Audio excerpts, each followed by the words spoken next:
Hi everybody, it's Sally from Sallystampers. Thank you for joining me today. Today I am bringing you my Label Me Lovely top box. So if you can see under here, it is part of the Label Me Lovely punch, just this bit here.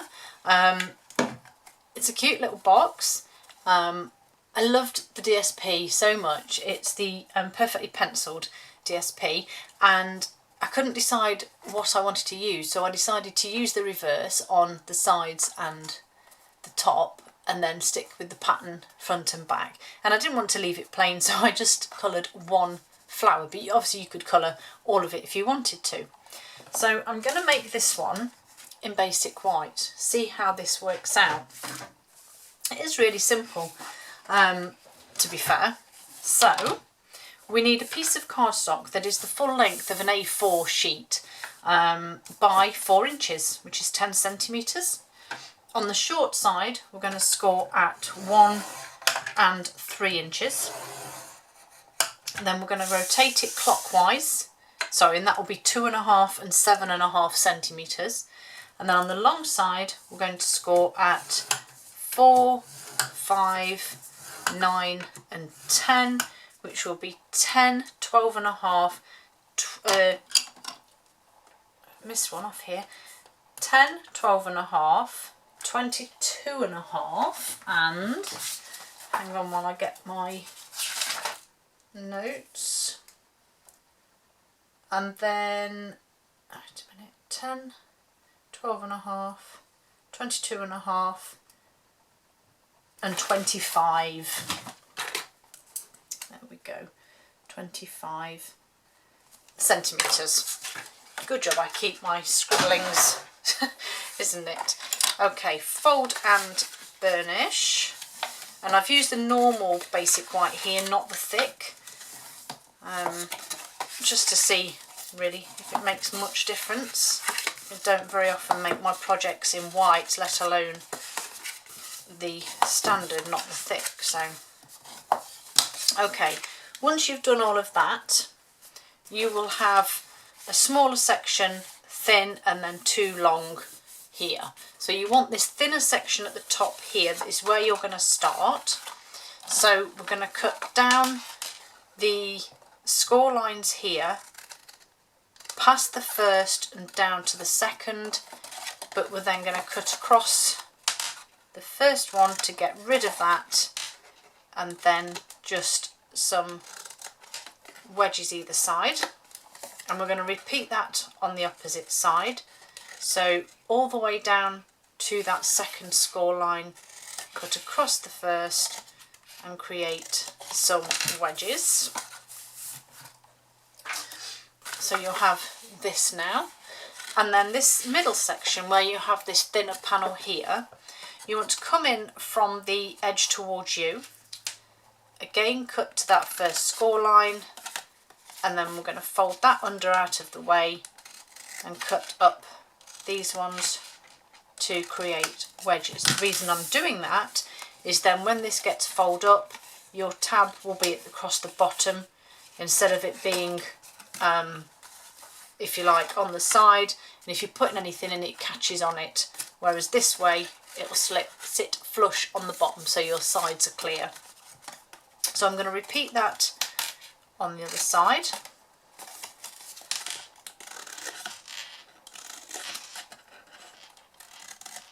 Just like so. And there you have, now it should look like this. Tuck these top flaps in here, because this narrow section is the one that's going into the punch. So you need to now feed this in from this way on, feed it into your punch. You may need to just encourage, because obviously the paper's always going to bow down because of the way you're doing it, but if you can just gently encourage it in like so. So this now, as you can see, is in the punch. I'm going to bring it back and back, and if you keep going, you will eventually start to see the edge of the paper in this top corner, like so. So you know you're near the edge. So I've pulled mine too far, so it's come back out again. But if you keep going just till you start to see air, go back in, just ensure that this is flat against one of the sides so it's not wonky, and then you can punch. And when you do it that way, you take very little off your lid. And we now have that pretty Label Me Lovely top. Okay, let's add our DSP. So if you want to colour it in, you can do. I have polished pink again here. I've just used the light one, and I am just, because I've got a different DSP here, so I'm just going to go around the flower here, like so. Again, if you want to carry on, you can do.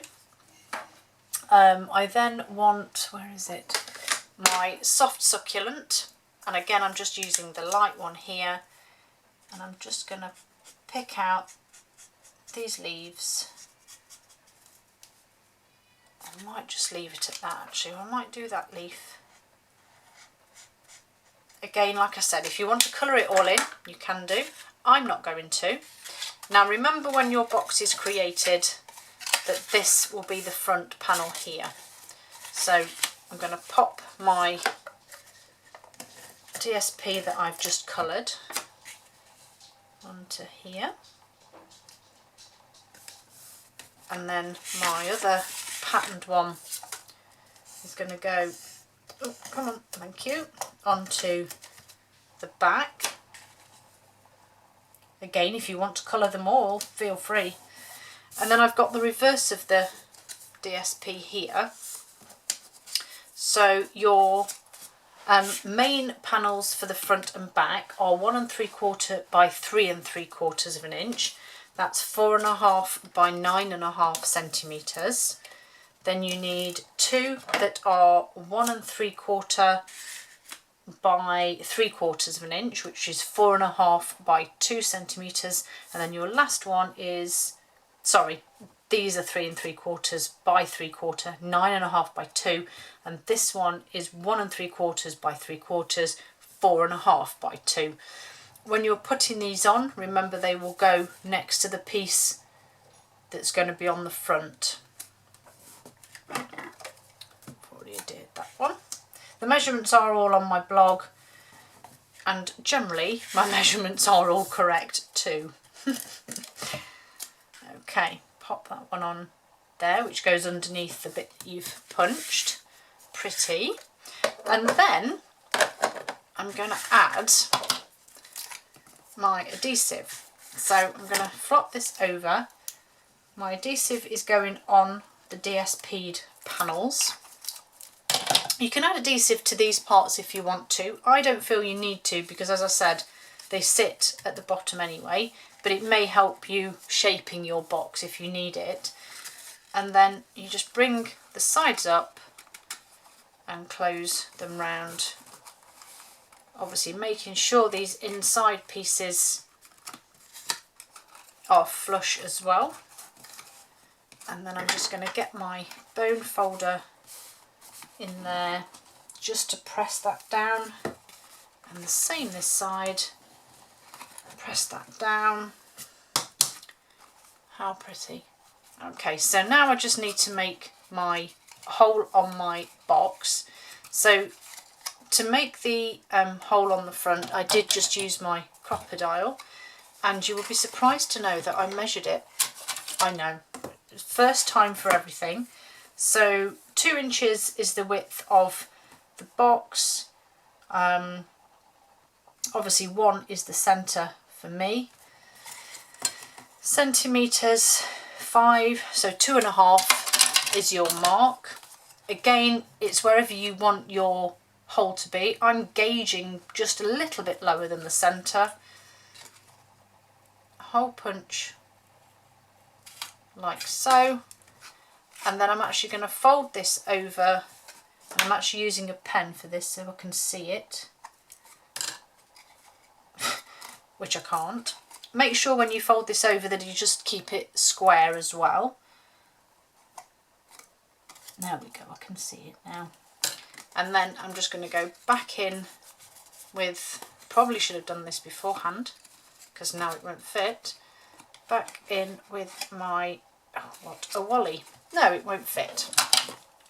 Okay, paper piercer is the required element of the day here. So make sure you punch your hole before.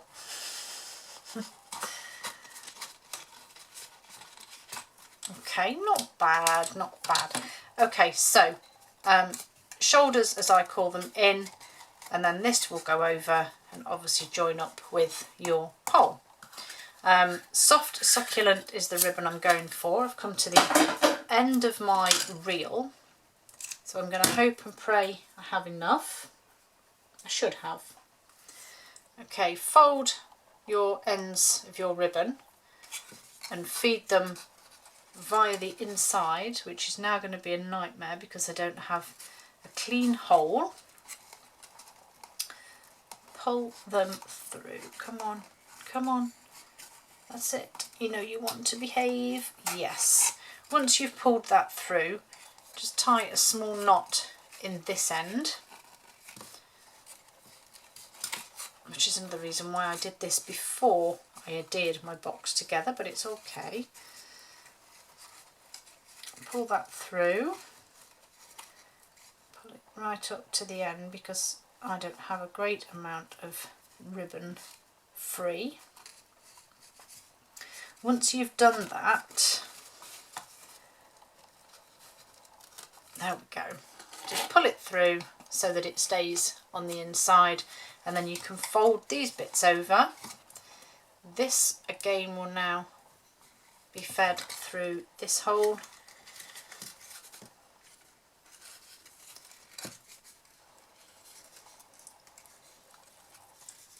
Oh my goodness.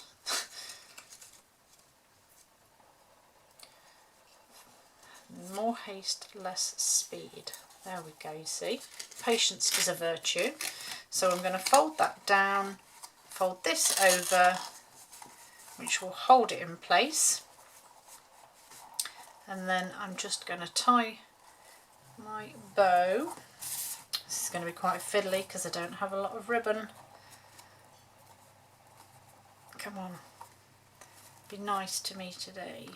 It's quite slippy as well, this ribbon, which doesn't help. It's not going to happen, is it? Let's see if tying this bit first helps. Probably won't, but who knows. Oh no, it did. There we go. This is what happens when you refuse to give in and think you can actually use the piece of ribbon that you have. It will be okay, it will fit. No, it won't. Right, okay, I'm going to leave that as such because I can tie a bow off camera. And then I've used these lovely opal rounds, which are the 21 to 23 in colours. And I'm just adding a couple of these just to the top. I didn't want to add a sentiment because I thought they'd be quite nice left plain, but there they are, my Label Me Lovely top boxes. Thank you for joining me and bearing with me. See you all again soon. Bye.